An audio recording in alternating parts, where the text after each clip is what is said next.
具大联盟。Hello， 小朋友们，今天我们一起来玩小猪佩奇的新款教室玩具。同学们，今天是我们搬到新教室的第一堂课，我们先来复习之前学过的字母表。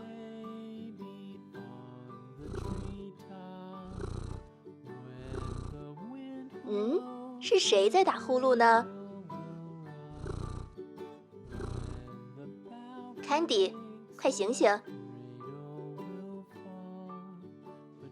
红烧鱼都是我的，你们别和我抢红烧鱼。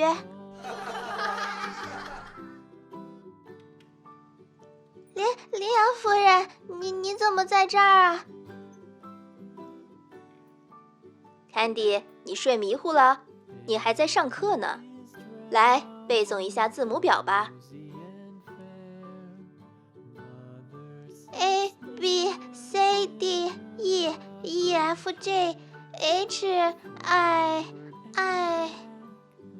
好了，可以了。以后上课要专心听课，不要再睡觉了哦。好的，羚羊夫人，我一定好好听课。那佩奇来背诵一下吧。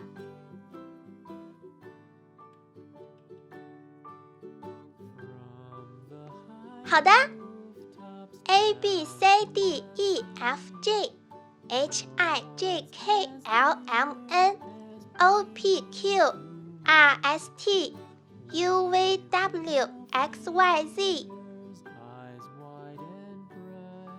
很好，大家要向佩奇学习。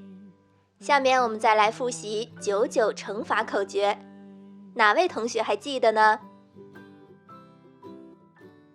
老师，我会。1得1 2得4 3得9 4 16 5 25 6 36 7 49 8 64 9 81。很好，瑞贝卡也很努力呢。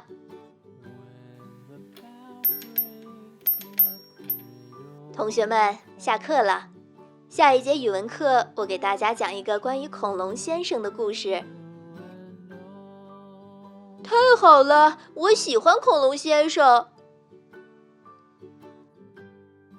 课间休息的时候，佩奇打算看一下课外书。乔治、Candy 和瑞贝卡一起玩起了恐龙滑梯。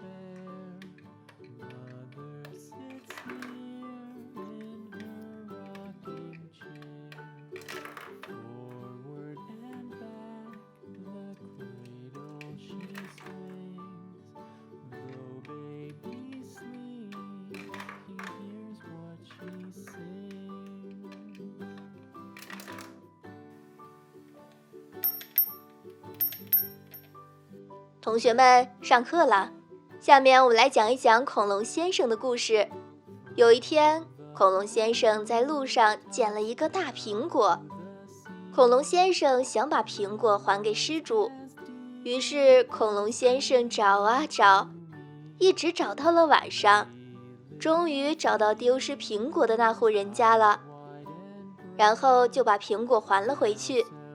大家很感激恐龙先生，于是给了恐龙先生更多的苹果。羚羊夫人，我知道这个故事告诉我们，平时要拾金不昧，乐于助人，这样才会善有善报。